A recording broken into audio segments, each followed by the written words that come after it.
नारायणेन स्वयं व्यासेन कृतिकां पुराणं मध्ये महाभारतम् अद्वैतामृतवर्षिणीं भगवतीम् अष्टादशाध्यायिनीम् अम्ब त्वामनुसन्ततामि भगवद्गीते भवद्वेषिणी। ओम स्वामी। ओम welcome.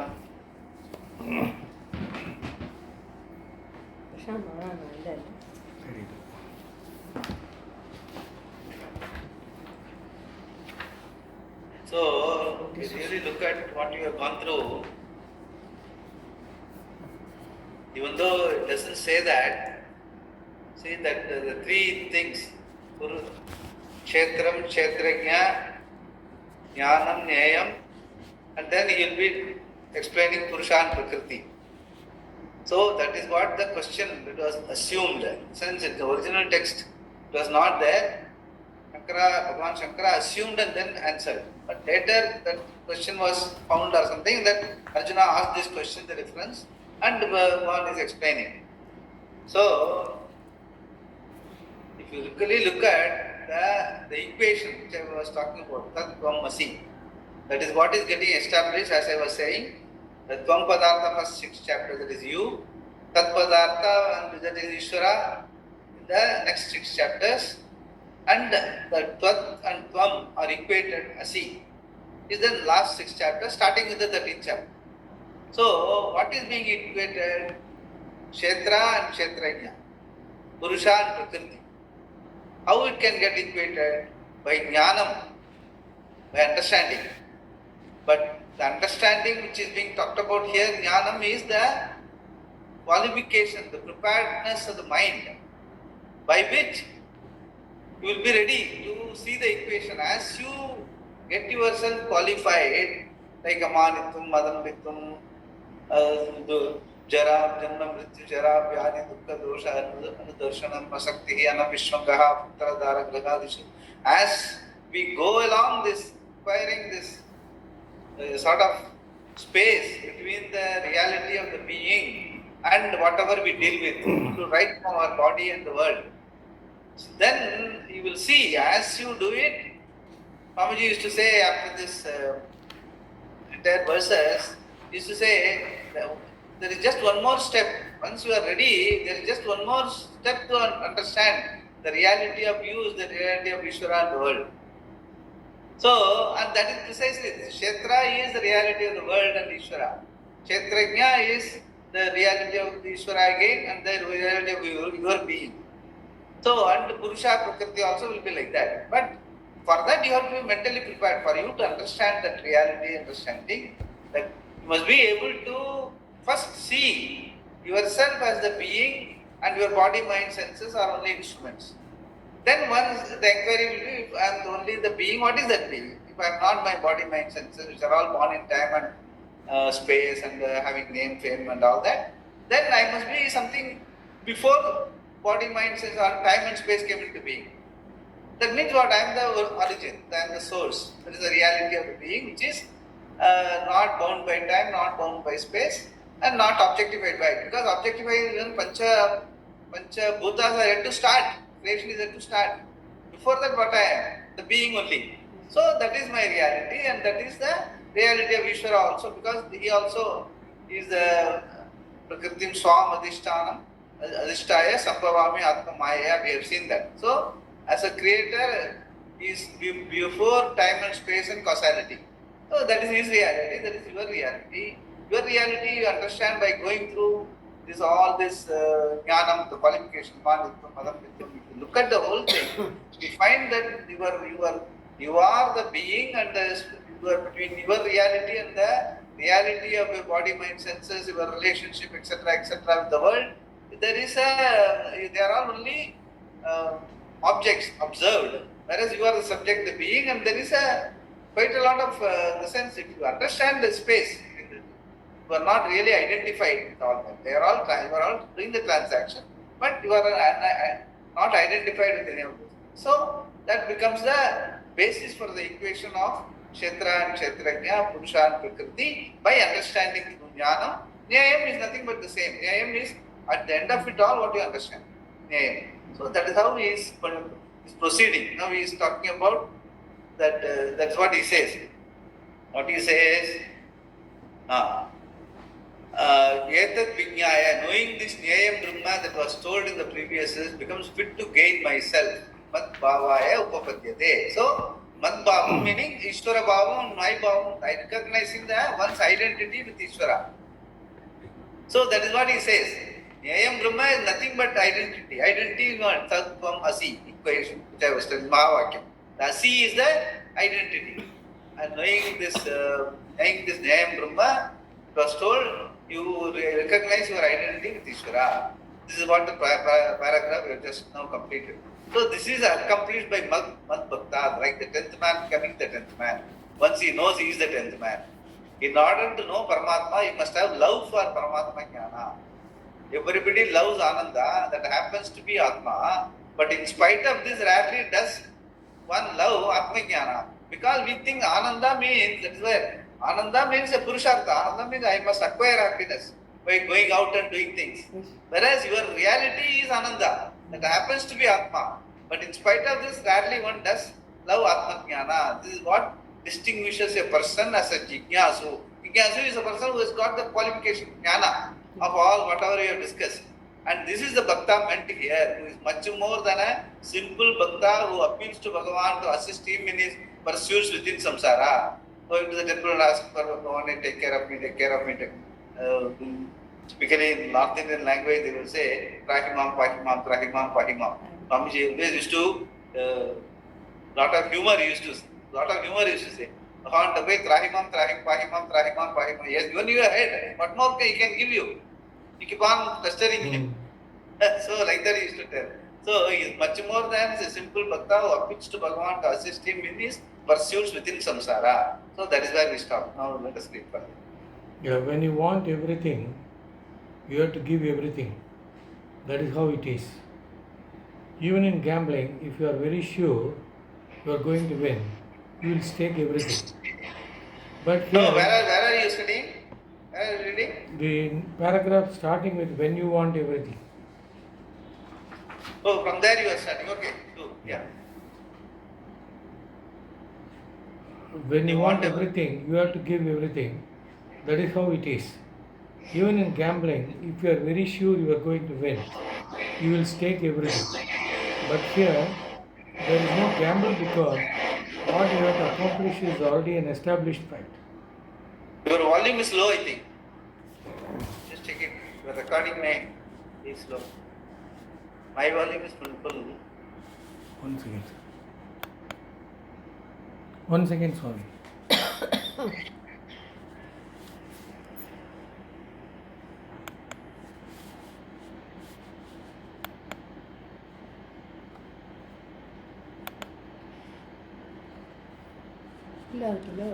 ಇಲ್ಲ 56 lakh. Oh, 56 lakh. Now it is okay? Yeah, but noise is there. Ah. Nice is there. Noise will go. Okay. Yeah. Therefore, there is no question of losing.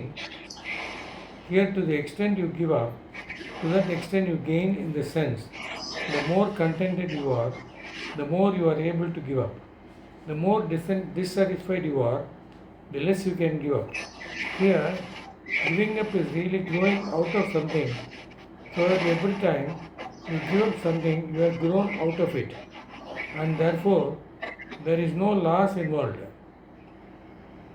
Here, whatever is given up is not lost in the sense that it is subsumed in the knowledge of Satya and Mithya. Thus, everything is given up, and the one who is already to give up everything, who is ready to give up everything in order to gain this knowledge, is called Mad Bhakta by Bhagavan. Yeah, that is also he has introduced. Satya and Mithya. Basically, one is looking at your reality as a awareful being, and everything else is changing. And the second thing is, what is changing is only Mithya. As I was telling, It is only the motion. Yeah. Satya in motion becomes mithya. So there is no real mithya. Reality of mithya is Satyam because there is no substance. The Satya is in motion is mithya. Gives an appearance of name and form and world. So once you understand that, you don't lose anything. What you there because it's only mithya. What you are giving up is only mithya because you are very rooted in Satyam. That's what he means. Yeah. He offers everything to the Lord, whatever he sees, whatever he hears, whatever he touches, etc. His mind is overwhelmed or pervaded by the appreciation that everything is Bhagavan. Bhagavan says that such a person, knowing this clearly, etad Etat vijnaya. Etat means this, knowing this fact clearly. Yeah. Vijnaya. Vijnaya. Knowing this, Jnayam Brahma, that was told in the previous verses, becomes fit to gain myself, Mad Bhavaya Upapadyate. Upapadyate means understands. Yeah. Mad Bhava, as said by Bhagavan, is being Paramatma, recognizing one's identity with Ishvara. This is accomplished by Mad Bhakta. Like the 10th man becoming the 10th man, once he knows he is the 10th man. Volume 6, 220. Yeah, we have discussed discussed this this yesterday. Same thing we have discussed yesterday. Yeah. Paramartha Guru. Paramartha Guru story. Yeah, exactly. Yeah. In order to know Paramatma, you must have love for Paramatma Jnana. Everybody loves Ananda that happens to be Atma, but in spite of this, rarely does one love Atma Jnana. This is what distinguishes a person as a Jignasu, and this is the Bhakta meant here, who is much more than a simple Bhakta who appeals to Bhagavan to assist him in his pursuits within samsara. Love for the knowledge of the Lord, nothing less, is real love. That love for the knowledge of Paramatma is what takes you to Paramatma because already you are Paramatma. What else can take you to what is disowned by ignorance, except the love of the knowledge of that? That love will bring in everything else, all the qualifications, etc., necessary for the knowledge to take place. You are not going to take anything less, and therefore you will create all the necessary conditions. That is love of knowledge. So that is necessary conditions is basically the whatever we have discussed, Amanitva, Madamritva, Ahimsa, Kranti. The whole thing is the qualification or the necessary condition internally where you are at once at any point in time you are able to own up your reality. You don't get confused with what is happening in your body, mind, senses or in your life and in your relations, etc. At any point in time. So that is a necessary condition for you to accept, one up. The love of this knowledge, love of this identity with Ishvara. Yeah. Even if someone loves an object in this world, he or she will cross mountains in order to get it.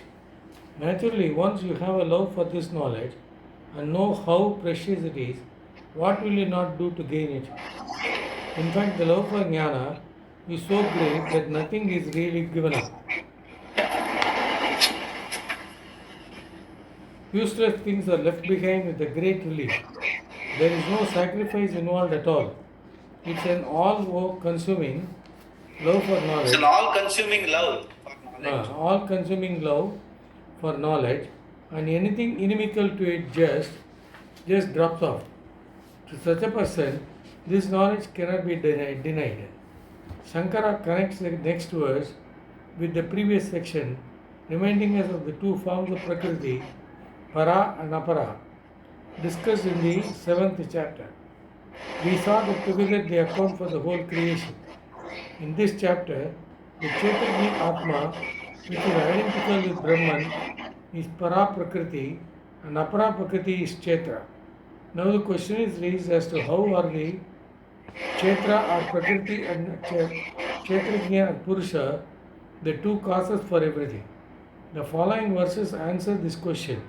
If we take Arjuna's question into account, these verses answer what is Purusha and Prakriti, and in the process explain a few things which were not explained while dealing with the Chaitra and Chaitrajna.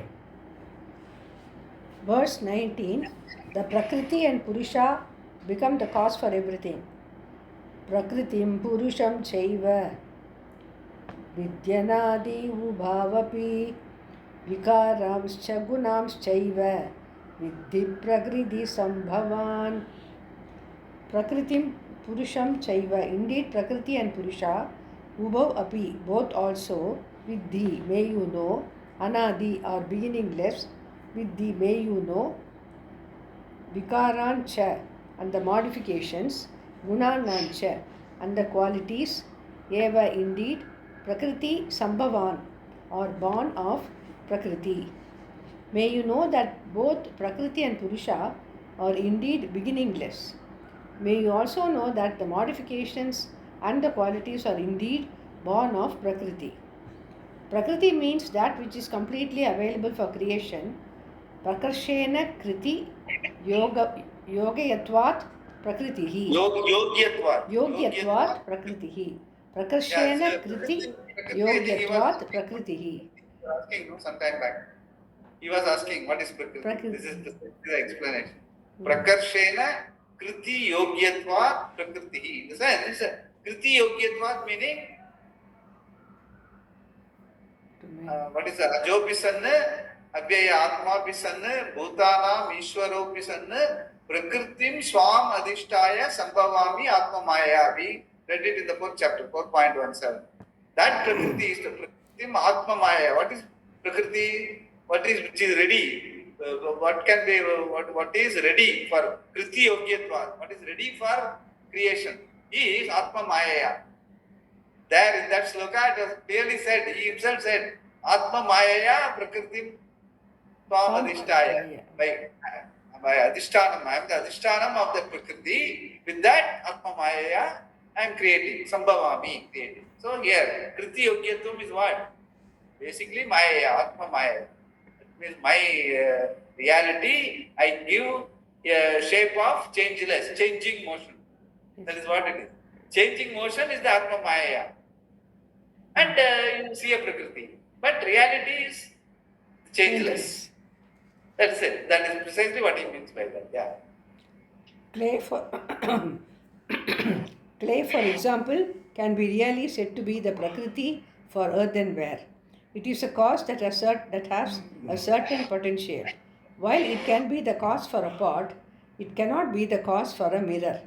Prakriti, however, means that which has the potential to create everything, not alone but with a Purusha, which provides the very existence, Satta, of creation. Together as Ishvara, these two are the causes. Though both have the status of being cause, Purusha is the basis of Prakriti, Maya. Both Bhagavan says here are without beginning, Anadi Ubhav. Purusha has neither beginning nor end because it is not bound by time. Prakriti, because it has its basis in and is entirely dependent upon this Purusha, also has no beginning.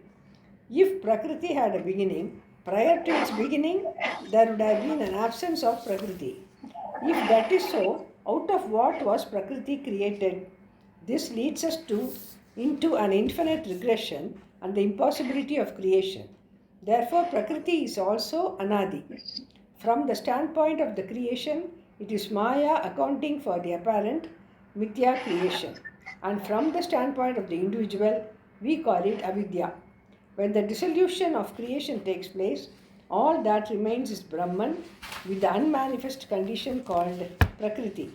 Both are beginningless. See this pot clay example, then gold chain example. All these examples will have that what we call limitation in the sense they all belong to the same level of reality, same order of reality. Both are discernible. Discernible in the sense you will be able to see gold biscuit as gold. You have an imagination, gold as biscuit only is gold. Chain is an ornament. And likewise clay, a pindam of clay, a ball of clay is clay. And a pot is a modified, it's useful. So because of both belong to the same level of reality, you will see a certain cause and an effect.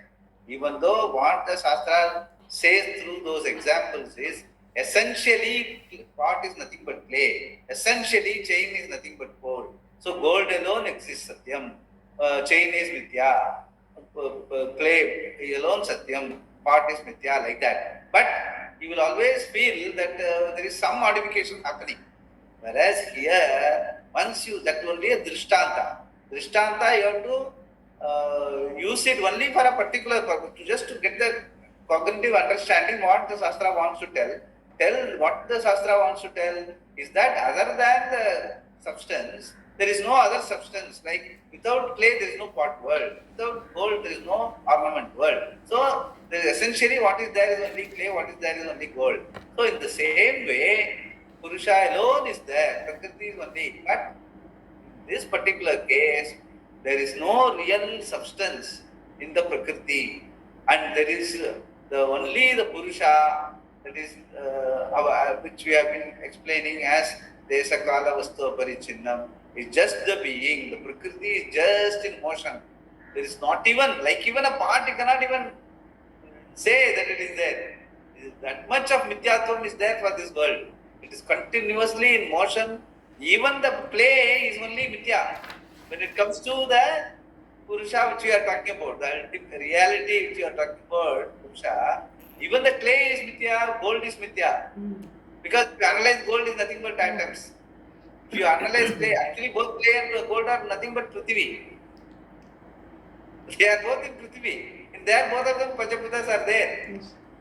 So if you analyze Panchabhutas, nothing but what you call the conscious being. Because Panchabhuta, except there is no Akasha without space, without air, without water and all that. Everything is there. That even in the Upanishad they keep telling that if you look at Akasha, Akasha is only one half is Akasha, rest of them are Vayu, Prithvi, Agni, all that. Otherwise you will not be able to see space. And that we can, I told the example, right? If you see a light of ray coming through the space, in that you will see everything. Vayu you will see, minerals you will see and all that. So that means what? There is no bifurcation. It is only because of our eyes cannot see all these differentiate. Only Madhya will be able to see space means space, Vayu means Vayu. We don't understand, we are not capable, our limbs, our Pancha Pramana also are given in such a way that you will be able to see them only differentiated. Vayu as Vayu, Agni as Agni. Like that. And our ears can hear only sound that comes from the space. So the ear becomes a Pramana for space. Sense of touch becomes a Pramana for Vayu. Because when Vayu passes through, sense of touch is there. Like that. The sense, it's all, what do you call, it's all, the Maya is so organized, so well organized. The Prakriti is so well organized. You see a world, a 5-dimensional world, instead of a 3-dimensional. You feel that, and then from everything that once you start seeing that, yeah, it is that I am different from the other person, then relationship starts. Then everything. So the whole thing is tell is something like a pandal. Somebody used to say pandal. The pandal or edutha whole pandal will come down. Pandal na pandal. Pandal. Yeah. What do you call crossbar and Yeah. So just that is how the world is actually. You must get the knack of, that is why Hridaya Granthi it is called. It is why Bhagavan say Hridaya Granthi, the knot in your understand. The knot a correct the whole creation will collapse into yourself. That is subsumed in Atma. We said, no, what is subsuming? That is subsuming. Just you have to understand the reality. This is okay, it's all available for our use as a changing reality only we can use. Changeless we cannot make use of. So anything you say useful means Mithya. And all other philosophies, all other theologies says, because it is useful, world is real. And Vedanta says, because it is useful, it is Mithya. The same logic. The same logic we all say, the world is useful because it is very useful. How can it be unreal? Shastra says, world is useful, that is why it is Mithya. Because it is changing. Only what is subject to modification and views, prayojanam and all, only usefulness comes from changing. And changing is only Mithya. Changeless is Satya. So like that. So that's why he says Prakarshena Kriti yogyatvat prakriti. It is modifying. It is available for modification. Changing. Basically changing reality. That's all. There is nothing else is needed. No other yogyatvam is needed for prakriti. Changing reality. That's all. Yeah. What makes Ishvara the Lord is his status of being the twofold cause for the whole creation. If Ishvara is only Purusha, the efficient cause, Nimitta Karana, and the material cause, Upadana Karana, Prakriti, is other than Ishvara, then Ishvara is dependent upon another factor. We can no longer call him Ishvara because he has lost his status of being all powerful and all pervasive. Ishvara enjoys his status of being Ishvara because both Prakritis are with him. The ultimate cause giving existence, Satta, to everything and remaining unchanged, and the Maya that undergoes change are both Ishvara. One, the Purusha being Chaitanya Atma, is the Swarupa of Ishvara. The other, Maya, is its Swabhava. You can also say Sat Chit Ananda is your Swarupa, and while being a doer, your Swabhava is that of an enjoyer. Because of these two Prakritis, Ishvara becomes the cause for the creation, sustenance and dissolution of the world. Together they are the cause for samsara, and neither of them has a beginning. The Sankhya will also say Purusha and Prakriti account for the creation, but in his view, Purusha is the experiencer, Bhokta, and Prakriti is the agent, Karta, which creates everything. They remain separate and both account for samsara in that the Purusha thinks he is the Karta, while in fact Prakriti is the Karta. For freedom from samsara, the Purusha has to appreciate that he is only a Bhokta. According to him, Purusha is Atma and is Asanga, and there are many Atmas, each one different from the other. Prakriti, the cause for creation, on the other hand, is one. Behind each Antakarana, which is a product of Prakriti and is inert, is Atma, which is conscious. In dissolution, constituents of Prakriti, namely Sattva, Rajas and Tamas, are in equilibrium. When the time comes for creation, this equilibrium is disturbed.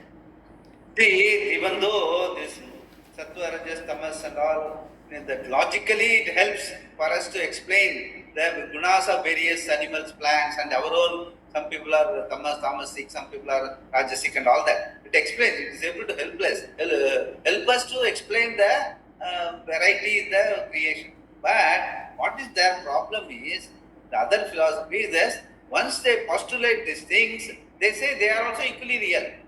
You are real, you the being, Atma is real, Prakriti also is real.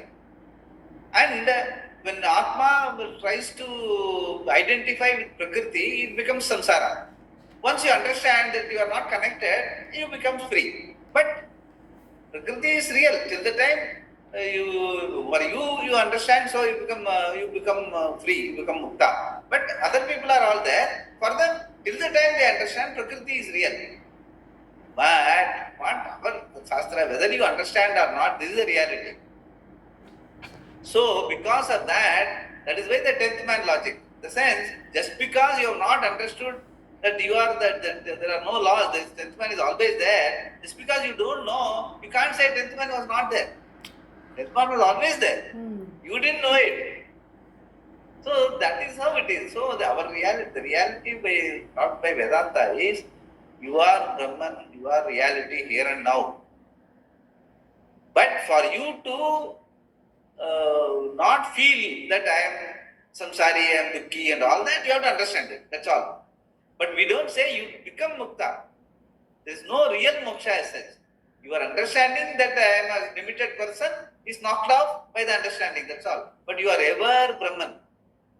You are ever, there is no real world other than you. That is why Advaitam.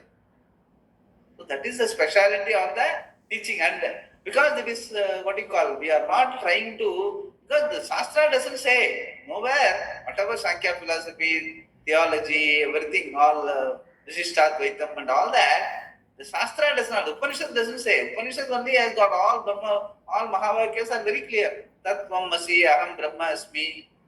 It doesn't say you will become Brahman. It says Aham Brahma Asmi, here and now. Brahmavit apnodu param. Here and now, once you understand you are Brahman, you don't have to become Brahman. There is no becoming, there is only being.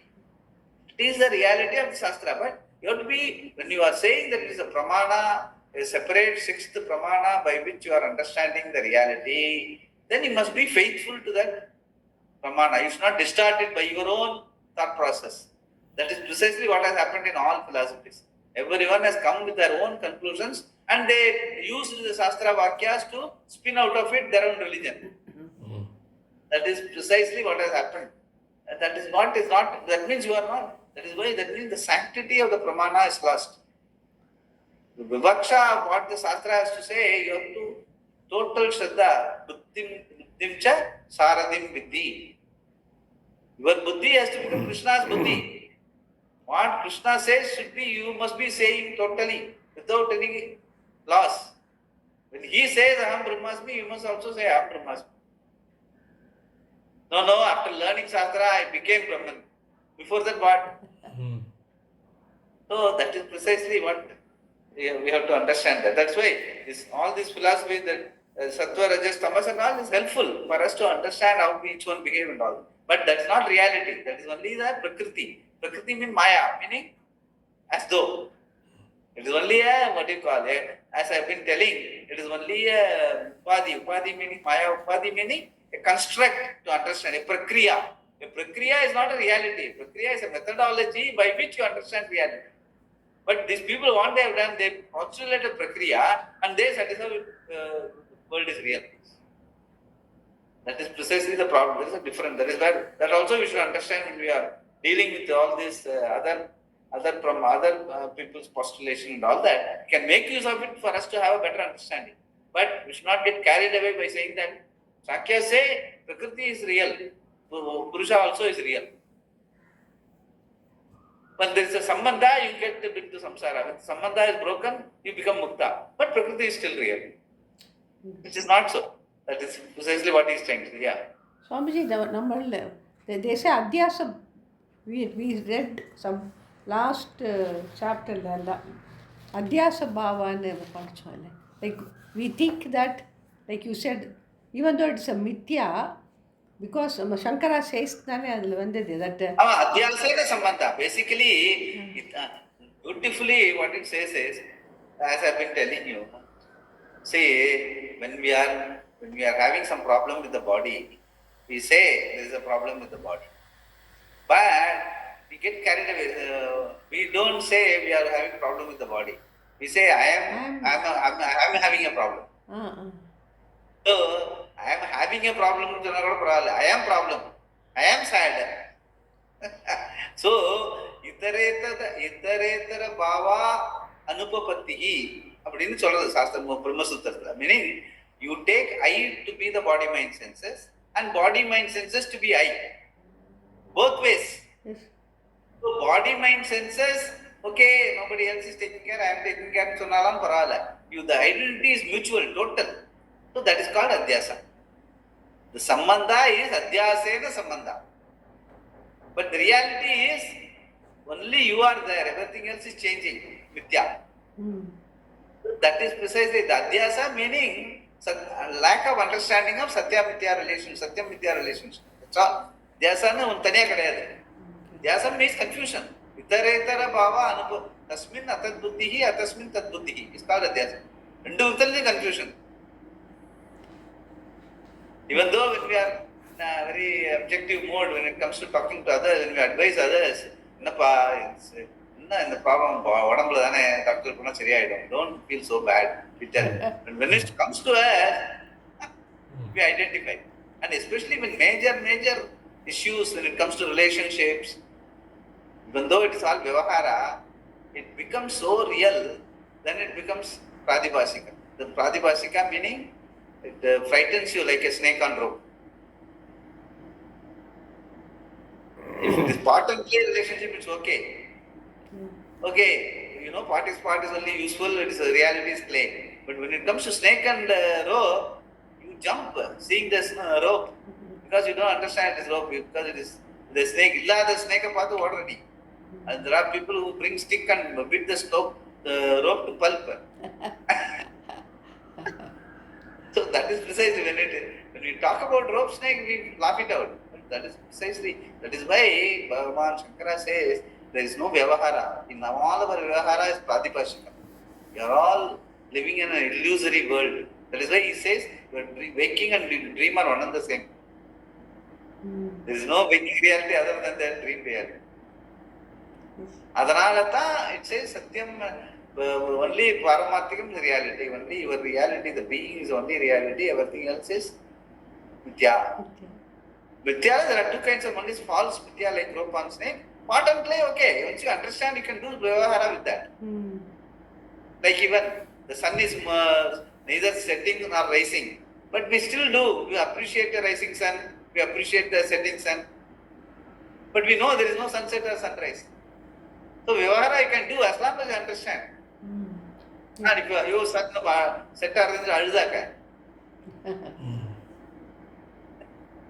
understanding, you don't have that understanding. So that is precisely our problem. That is what we have to be very clear. There is only one reality. Everything else, even though it appears very, Bhagavan's Maya is so good, clever man's bluff is so good, and we are able to enjoy the duplicity of it. We are able to enjoy the world. But we must know that we must be very alert to the fact that the Bhagavan's bluff only we are enjoying, whether it is plus or minus. And whereas our reality is one with Bhagavan. Mat Bhakta, what he says, Mat Bhakta, the entire Gita talks about Mat Atma, Mat Bhakta, Mat Bhakta. He says, I am one with you. That is should be not you are sitting somewhere and offering prayers to me. No. Mat Bhakta means that's what he says. There is always he thinks there is a total identity between you and Bhagavan. That is the real knowledge. That is only the ultimate bhakti. There is no bhakti other than jnana. That he has made it very clear. Whatever he sees, whatever he hears, whatever he touches, he offers everything to the Lord. Yeah. And also as not only that, offers to the Lord. One more thing he mentioned, no? His mind is overwhelmed or pervaded by the appreciation that everything is Bhagavan. Page 436. One more thing.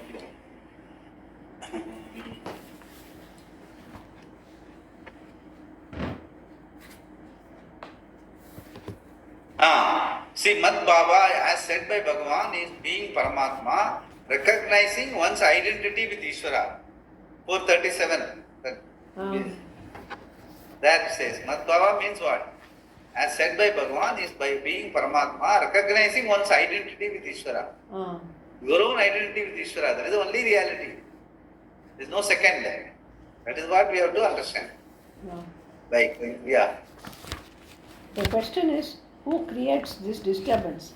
It cannot be Prakriti because it is inert, nor can it be Purusha because he is Asanga, and there is no other thing.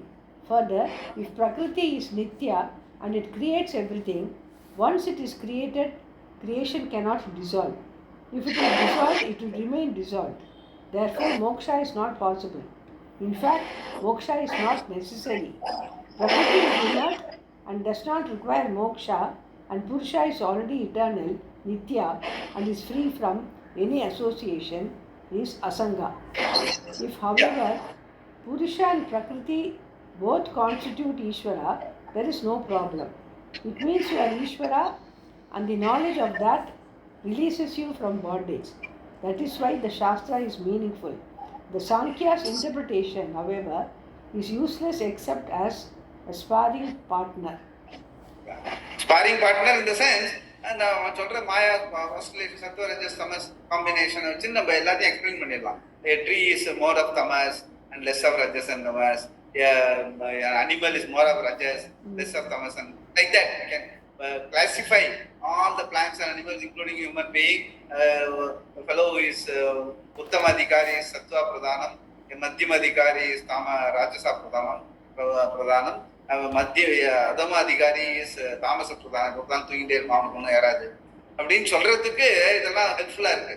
Samas, Rajas, the classification. அவ்வளவுதான். The use of Sankhya philosophy is only to that extent. Bifurcate and explain the various behaviors of various jantus. That's all. Yeah. Swamiji, the Sankhya is that Kapila teaches Devahuti, Adda Sankhya. No, not that. She is a Vedanti. This is a Sankhya philosopher. Kanada and all that. The original philosopher. It's a different. It's not that. Okay. If, however, Purusha, the Jagat appears to be manifold because of Prakriti, then Krishna says we must know the various modifications, vikaras, and qualities, gunas, arising from Prakriti, Sambhavancha, Gunancha Vidhi. Later, he will list some of these modifications like Buddhi, sense organs, etc., and the gunas which express as various modes of the Andakarana like pleasure, pain, delusion, and so on. All of them, one must understand, are born of Prakriti. It is Ishvara's power to create, otherwise called Maya, which has inherent in it the qualities Sattva, Rajas, and Tamas. This Maya is the cause for the various modifications like the body, etc., and the manifold expressions like perception for the eye. They are all born from Ishvara's Prakriti. Lastly, Shankara says Prakriti is Ishvara as the material cause that modifies into the world, Parinami Upadana Karana. Purusha is also the cause for the whole creation, but it is so without itself undergoing any change. It is the Vivakta Upadana Karana. These two causes abide in Ishvara, in that Ishvara is Purusha and Prakriti is not separate from him. Gita makes it clear here that it is Prakriti that undergoes change. Vikaramscha gunanamschaiva vidhi Prakriti Sambhavan. We will understand the gunas and the modification as those born of Prakriti.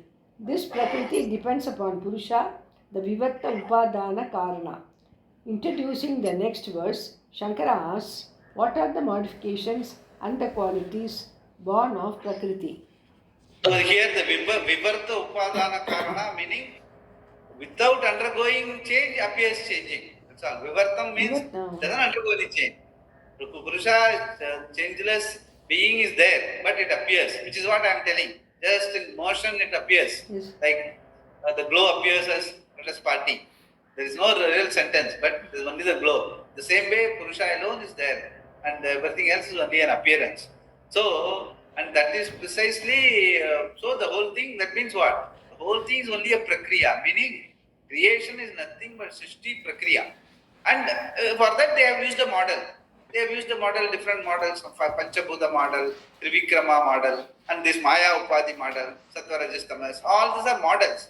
Models meaning they are only useful to understand. Once the understanding there, once a house is built, you don't look at the model anymore. You use the model for building the house. Thereafter, model remains in Karnak. Or you may give it to somebody else to do his own house. But for you, it's not useful anymore. So, in the same way, this model, the Srishti Prakriya and the detail we get from all the Upanishads and all that, has to be accepted only as an explanation of, as I was telling, a Tatastha Lakshanam for you to understand your Swarupa Lakshanam.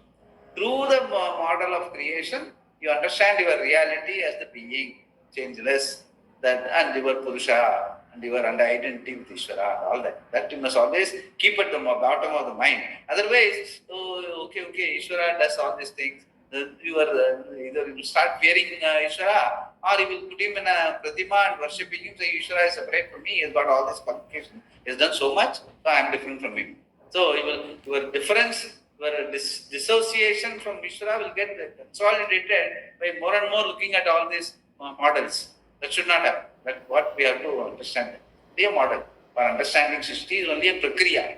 For us to understand the reality of Ishvara, identity between Ishvara and me. That is what he means by saying Mad Bhakta. Bhagavan makes it very clear. You have to understand that identity with Ishvara all the time. Every time when you understand this, go through this and understand it. What he means is, I must understand the reality. I am one with Ishvara. Maktaha anyaha na. That is the Bhagavan's Upadesa. That is what he is striving us to.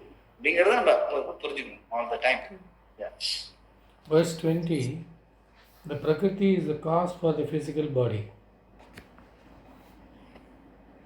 Karya karana kartrutve hetu prakridishyate purusha sukha dukkhanam भोक्तृत्वे Bhoktrutve, भोक्तृत्वे हेतु hetu, रुच्यते hetu uchyate. Yeah.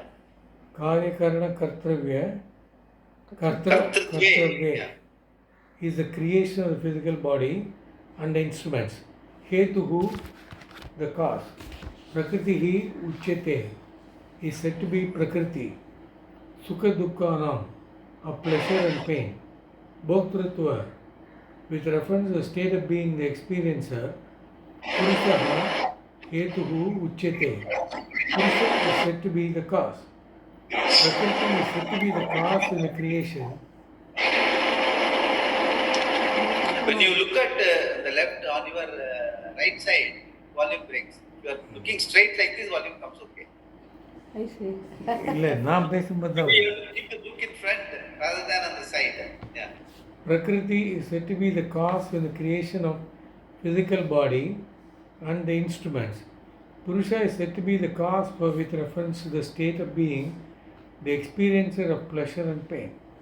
Karya in general means effect, but here specifically with the reading Karya Karana Kartrivye, Kartrutve, it means the physical body. This includes the 5 elements out of which the body is made, because they are also an effect and also the world of sense objects. These are all born of Prakriti. Karanas are the Karanas are the sense organs of action, the intellect, ahankara, and memory. All these are instruments, Karanas obtaining in the physical body. The various attributes that, as we saw in the previous verse, such as pleasure, pain, delusion, and so on, are expressions of the mind, which is also a Karana. An inner instrument are therefore included in this expression. The cause for the creation of all this is Prakriti. Yeah, basically that Tattvabodha talks about the pancha, everything pancha. You have to keep on dividing everything as pancha bodha, pancha pramana, like your body also. You will have chest, lungs, stomach, intestines, abdomen, genitals, vak, pani, pada, payu, pastani, prana, apana, vyana, udana, samana, what do you call? Prana, like that, Tattvabodha, you will see this bifurcation. Everything divided into pancha. The sense all your jnanendriya, karmendriya, everything. So that you get a clarity as to what it means. You will find that all our activities, all our physical, mental, everything is all what you call a modification of the Chaitanya, the awareness being, is able to give a sort of a differentiation at different levels. At mental level, at that is Stula Sarira, Sukshma Sarira, Karana Sarira. Everywhere it is able to bifurcate, and one feeds into the others. The Stula Sarira, because the Sukshma Sarira, you do certain activities in the Stula Sarira. Because of Karana Sarira, your karma, papa, punya, and all that, your Sukshma Sarira is governed. Like your Sattva Guna, Raja Guna, Tama Guna. If your Papa Punya is more, your Raja Guna will be more, you will be born a tiger. If your Punya Guna is more, you will be born as a Devata. That is the Sukshma Sarira. Because of that, you will get the hands and legs accordingly. All are appropriate. Whatever you have got all the karma, the Sisti Prakriya, Bhagavan has got all the karma. Your Prarabdha has got all the Papa Punya that is required for creating any body from you. If taking a certain set of combination, you will be born a tiger. Certain set of combination, you will be born a worm. Certain set of combination of Papa Punya, you will be born as a Devata. Like that, everything is possible. So, by exhausting karma, you are not going to get out of samsara. Because it is infinite. Infinite karma is available in your account for Bhagavan to give any body. So, the whole prakriya is so well defined, so nicely put together, so that you will lose. You will be very clear by understanding this, the whole thing. You will understand there is no point in hitting my head on these things. I have to get out of this samsara. Best is to understand what it is all about, rather than trying to tinker with it and try to get a better birth, next janma and all that. It is a non-starter. That for you to get disillusioned with samsara, only this prakriti is given. This prakriya is given. But you should not hold that prakriya so sacrosanct and start working with it, fiddling with it to get better. That's what we are doing, all of us. We try to do something better. We get a better place, better lifestyle here and here. Tata mudra. Whatever way you are manipulating the world today for your benefit here, the same thing you are doing outside also for the next janma. Here also whatever comes goes. Everything doesn't remain. There also whatever comes will go only. Shine punye matyalogam vishanti. Will come back. Swamiji always used to say, Pona machan tirmi vandam pumanathoda. So there's no point in driving at it. Trying to. It's all okay for a time being till the time you understand. But once your understanding is there, more and more the reality understanding comes in there, okay. Thereafter, you must dwell on it and make it your own and deal with the world as appropriate to the given situation. You know, you are very smart at dealing with the world. You have been doing it for janmas. So there's not a big issue. You can still do it.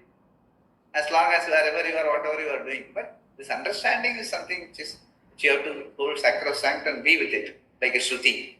That's what the Shruti means that. Shruti means it has to be ringing in your ears true all the time. Whatever you are doing, wherever you are. That is the idea. Yeah. A second reading for this verse is that Prakriti is said to be the cause in the creation of cause and effect. Karya Karana Kartravya. Kartritve.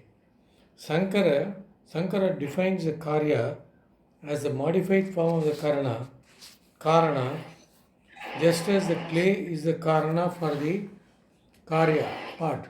The cause-effect relationship, as we know it, is a very fluid one. The same thing from one standpoint is a cause and from another is an effect.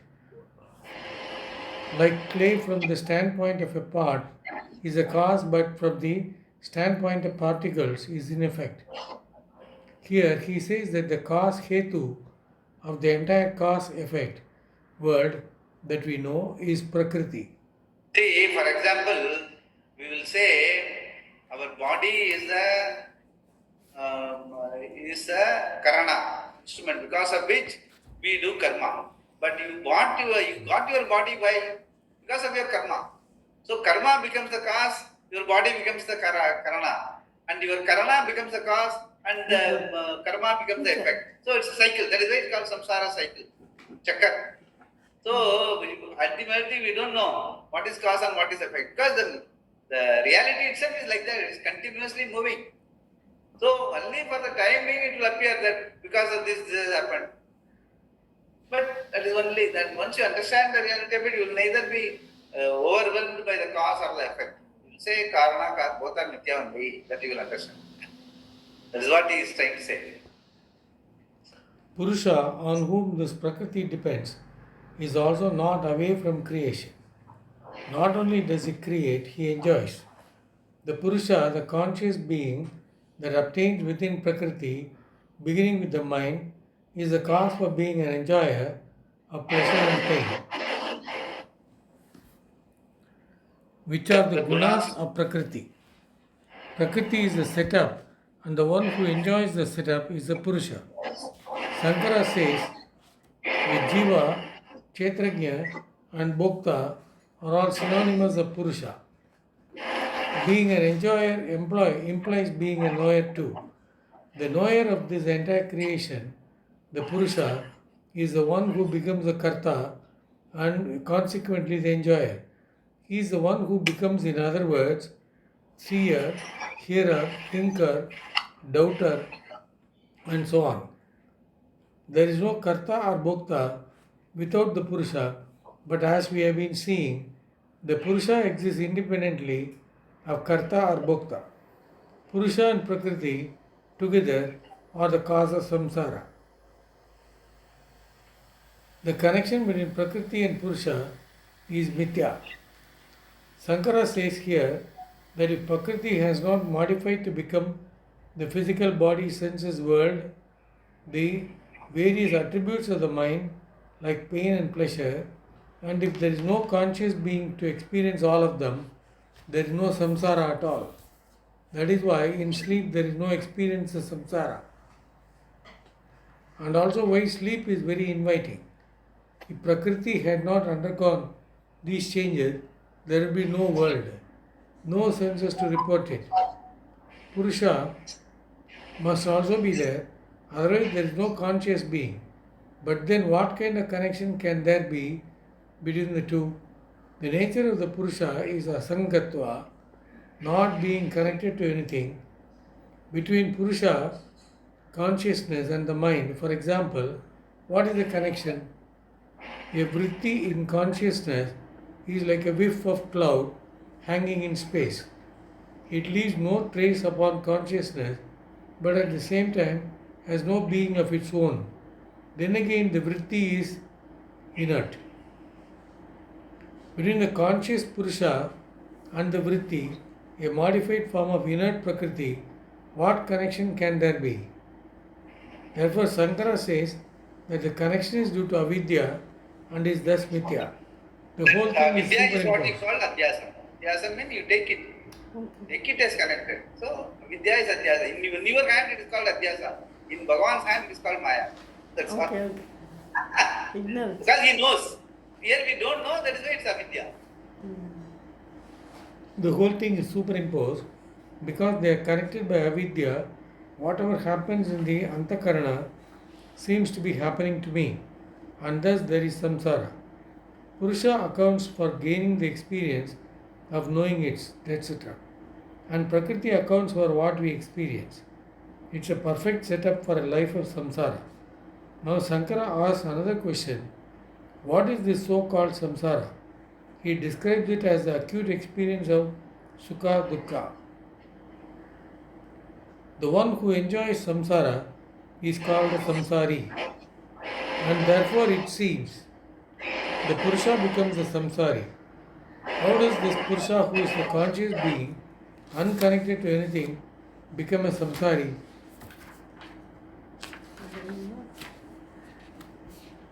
Yeah, we can stop here. We'll stop. Okay. Start. Accept. So, ignorance is the cause of samsara. That he has told it as the heading. Avidya. Avidya, basically. Adhyasa. Actually, with Brahma Sutra, Swamiji says, there is nothing called adhyasa. Adhyasa itself doesn't exist. Adhyasena sambandha. The sambandha is adhyasa. There is no real sambandha. Adhyasena sambandha. Because you think that there is a sambandha, there is adhyasa. Okay. It is not that adhyasa exists, we have to get rid of adhyasa. No. There is nothing like that. We have to only get rid of avidya. By knowing, vidya will remove avidya.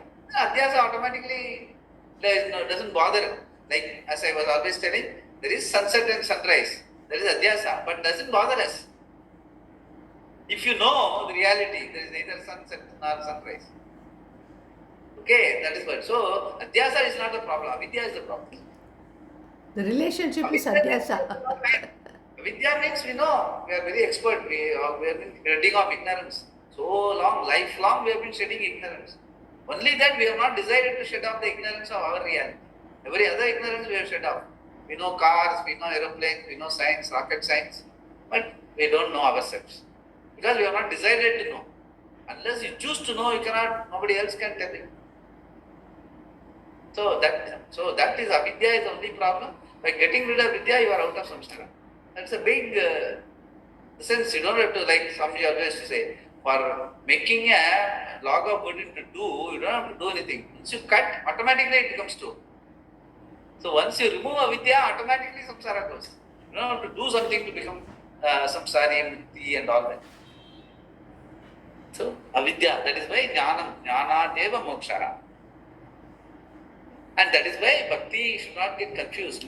Ultimately, once you understand Ishvara, that is ultimate bhakti. It's not just worship is only the beginning.